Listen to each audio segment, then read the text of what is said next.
still good? You here? Okay. All right, mic check. 1, 2.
You thought we were done.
All right, mic check. 1, 2. That's better? Okay.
Full house. Everybody ready? You plugged in? Mighty quiet. Well, y'all, thank you. Thank you for coming. As you know, the legislature has gone home temporarily, coming back June the 5th, and they have some things that they will address then. They've already determined. So we did get some things done. They got a lot of things done. Some of the very important ones that we're very happy about are the graduated penalties for illegal gun possession. As you know, this is something that I've been and others have been working on for years. And we know that we have a revolving door. We have career criminals. I don't know if everybody's seen a rap sheet before, but you'd be surprised at how lengthy they are for some of these criminals who they let out, they get rearrested, they go back in, but as long as they are being let out on bond or no bond at some time, they don't require anything but just personal recognizance. But as long as there's no deterrent to them doing it again, we know that they'll do it again. So this graduated penalties is something for illegal gun possession that next time you come in, it's a higher penalty. If it happens again, it's a higher penalty. And as long as we have good judges who will enforce that, then that deterrent will make an impact and help keep our people safe.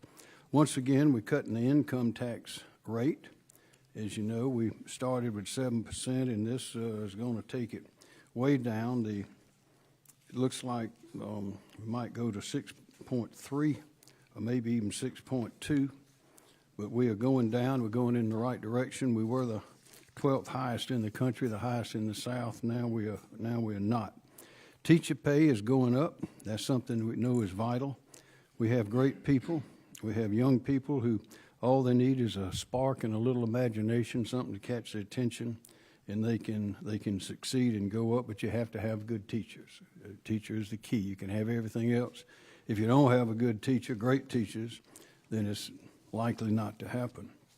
We started, when I arrived, the teacher starting salary was $30,113. Today, it's $42,500, and that's the minimum pay for a brand new teacher. That's starting salary. And with the General Assembly's assistance this year, it may go up to $47,000 minimum starting pay. Now, the average pay for teachers already is a lot more than that. By 2026, we're hoping that the starting salary will be at least $50,000. That's the goal I have set. We hope it will be more than that, but that is at least, and it looks like we're going in that direction. The 2017-18 average teacher salary was $50,000. This is average, not starting, but the average salary was $50,182. That was below the Southeastern average. In 2023, the average teacher salary was $57,737, which exceeds the Southeastern average. So we're doing better, and we want to keep doing that. School resource officers, the House and the Senate have disagreed. They do have something in the conference that will go to conference, and we hope that they will put an adequate amount of money there to close the gap and have a paid, trained, armed resource officer in the remaining 175 schools that currently don't have one. We have, as of 2020, the end of the year, we had officers in 1,109 of the 1,284 public schools. So we're closing that gap as well. Tuition freeze, this is, I think, the 6th year in a row that the legislature has responded, freezing tuition in higher education, and that's good news for everyone, parents, students, everyone who wants to go to college, and good for the future of our state. Some things that were not done that need to be done, one is judicial reform. We must have judicial reform. We must have a system of electing our judges that the people have confidence in. If the people don't have confidence in our courts, then we've got many problems. So that's going to conference, and I believe that we will have a good result. Power generation, that's another one that's going to conference. We have to have in our state enough power to support our needs today and our needs in the future. All the southern states, southeast, are witnessing great expansion. And that sometimes we believe that we've come right close to the edge. I think it was last December or some time around then where we almost had some blackouts, but we came close. One thing for sure is that this pressure, and it's good to have big, good companies that want to come here and hire our people. It's great to have small businesses that want to grow here and have work for our people. It's great to have small businesses that are already here that want to grow and want to prosper. But with all that, we must have adequate power. And I'm hoping that in the conference, they will, the conferees and then the General Assembly as a whole will have a reform, a generation plan, and build the gas plant, because we cannot wait. This is something that we cannot put off because it is upon us now. Also, the health care reorganization, that did not make it to conference. I wish it had. That is a vital matter to the people of our state. There's probably not a family in our state that has not experienced some need for mental health or disability, psychological, drug addiction, all of the things that our various agencies handle, but in no coordination. And we had a study by the Boston group, I think it was a $5 million study, that concluded that the health agencies, all of these agencies that I mentioned in South Carolina, are the most unorganized, the most fractured of any in the country. That is not a good reputation to have, and it's not a good fact to know. That just won't work. Now, the reason they're the way they are is they grew up at different times. As you remember, back in the late 60s and early 70s, there was a nationwide understanding and effort that people believed that the people in the mental institutions, people that needed this kind of help, would be better served if those institutions were not centralized, but that were spread out among the cities and towns so that they could receive help close to home. So they closed down the large institutions, Bull Street institutions there being a good example. But the problem is the local institutions that were there couldn't handle the influx, and new institutions and expansions did not take place. So we have ended up over the years with people who have no place to go. And when people have no place to go for all these kind of problems, suicide, drug addiction, all sorts of problems, they don't have any help. If their families or friends, or there's no one there who can help them, then they must come to the state. And if we drop that, but we have dropped the ball, we have a terrible situation now. And I believe, and others too, that our lack of an effective response is exacerbating the problem. So that's something that I hope that the legislature, when they come back on June the 5th, the 18th, or the 25th, which is already scheduled, I hope they will find a way to get that bill into a conference and solve this problem. We can't wait another day. If you look at our various institutions, we have young people going to the Department of Juvenile Justice. It shouldn't be there. They ought to be in a mental health institution.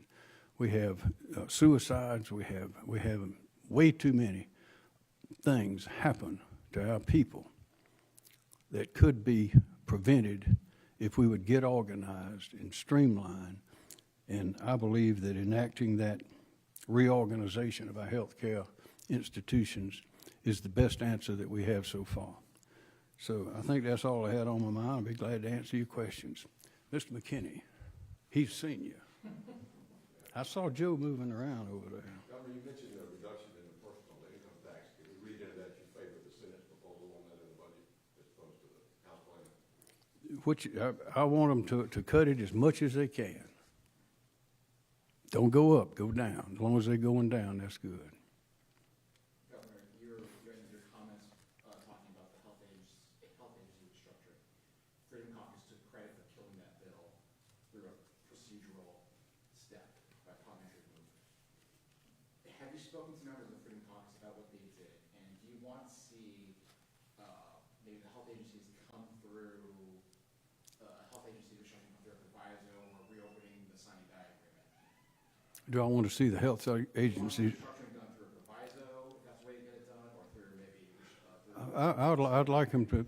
It really how we got to where we are now is really not the question. The answer is, the point is, they've got to get this done. Their lives are young people, their families that have no place to go right now except these fractured organizations that clearly are not working well.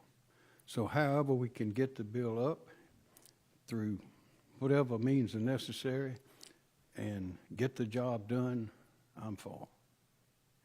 Are you worried about what the Freedom Caucus did and it continuing the fracturing of Republican members inside the state house? What I'm worried about is not getting this done, because we've debated it, and it doesn't matter what happened or what stumbling blocks there were, or whether they were big ones or little ones. There's always a bumpy road on a lot of these things, and this is a big undertaking.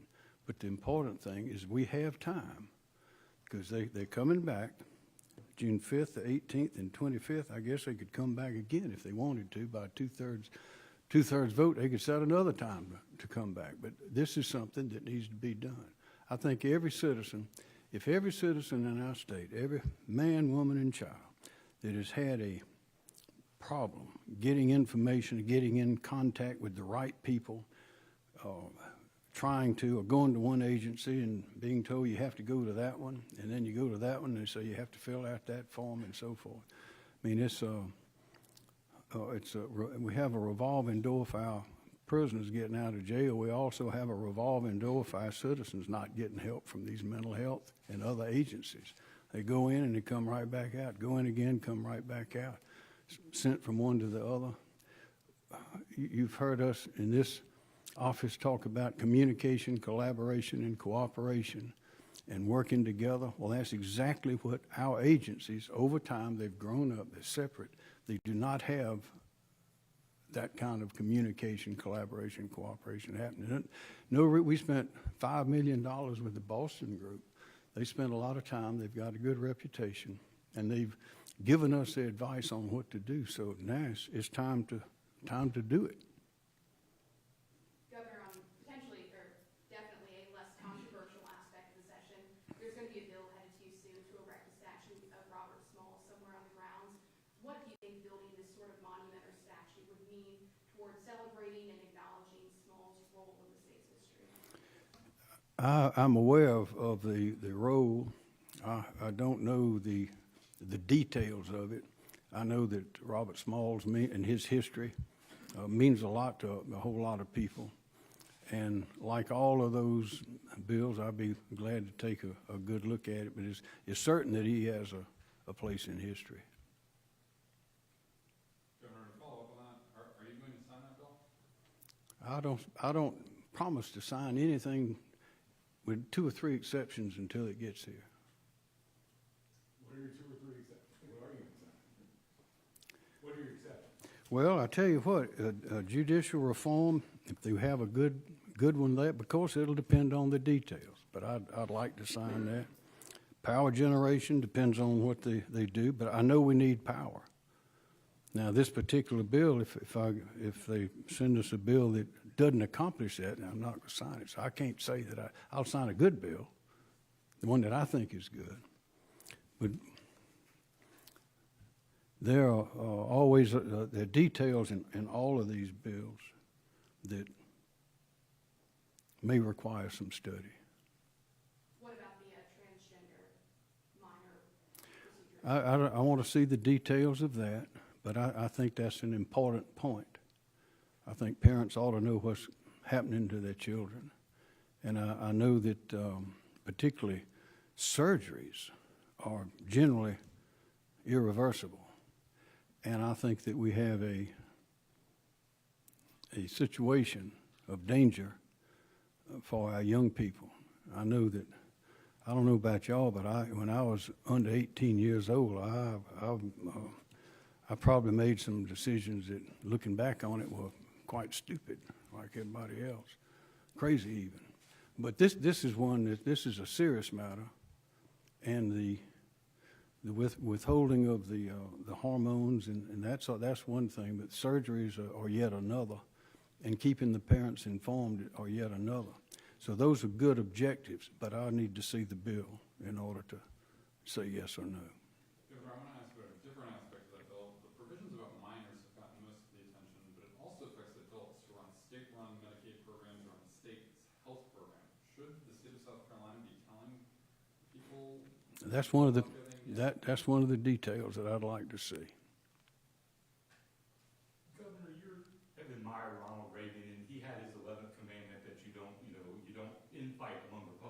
Don't speak ill of of a fellow Republican. Exactly. So that's where I wanted to ask you, with that in mind, I mean, what's your thoughts on this Freedom Caucus spat with the rest of the House Republicans? Well, I think President Reagan's saying was a good one. There he is right up there. Y'all see him? In case you don't recognize, that's old Henry in that picture up there. Don't look the same. We don't go that far back, but I do recognize. Thank you very much. Governor, is there anything that the legislators didn't talk about at all that you think is important to South Carolinians that got overlooked? That they didn't talk about at all. I think they talked about most everything. Might not have acted on everything, but they talked about everything. But we've got, I mean, they have more work to do. Clearly, they have particularly these things I mentioned that can go to conference. That teacher pay is good, tax cut good, tuition freeze is good. We got to do more. Listen, we have to take care of our people from these career criminals. We use those words, and a lot of people don't know what they mean. But you can see they call it the rap sheet. It's a criminal record of these people. A lot of them, it is astounding that they're still out walking around, and they get let off of this and let off of that. Not only does that allow them to continue, which they do, but also it sends a terrible message to young people who are watching this happen. They idolize some of these older people who do these things, and they want to do the same things. And that's there's a movie years ago. It said, I'm quoting from the movie. It said, "Little by little, the country has changed because of the men we admire." That was in a movie called Hood. It's before you were born, but it was a good movie. And that's because the grandson was looking at his uncle, and his uncle was a rascal who was doing everything wrong, and the grandfather told his grandson that. Well, that's a lot of what we have happening right now. These people are committing these crimes. They're violent. They're hurting people, and there's no punishment. There's no deterrent. If there's no punishment, there's no deterrent. And so we have to act. It was good that the legislature did that with those enhanced penalties. You have a plan to get the teacher salary up to $50,000 in the next couple of years. How important is that we make that? I think we ought to go at least that high. That's starting minimum teacher salaries. We ought to go at least that high, and we may be on a trajectory now to do that. My goal was by 2026. We may make it. I hope that we go over that, because again, sir. On June 5th, the legislature comes back to vote on a Supreme Court justice. Do you have a favorite in that race? Do I have A favorite nominee or candidate in the Supreme Court justice? how many of them are there? They reported 3 out. I do not. Do you have a preference of what type? Beg your pardon? Do you have a preference on the type of person it should be? One that would make a good justice. Last question, if there is one. Should magistrates be screened by a panel before they go to your desk? And should holdover status for magistrates be limited or greatly reduced? I think yes on both of those questions, but we've devised or drawn up a procedure in this office to review the magistrates who are recommended to me. As you know, in the Constitution, the governor appoints the magistrates, and they're confirmed by the Senate. Over the years, the methods have evolved. I don't know how they were when that was written, but they've evolved, I think, in the last few years, to where typically a recommendation is made from the senator, whose magistrate's district is in his district or her district, and typically that's the one that will get confirmed by the Senate, and that's sometimes that's not the best system. I think a system that opens it up to people who would like to be magistrates, and we have about 300 magistrates. Some of them are part-time, some of them are full-time. But a system that opens it up to people where they can be properly screened and then submitted for confirmation is a good system. So just to clarify, currently you're saying that if the senator or the Senate sent you a magistrate that your office already vets them? I mean, No, we just, I think, was it 2 years ago, we started vetting them here. But, no, there have been some, since I've been here, that I have declined to appoint.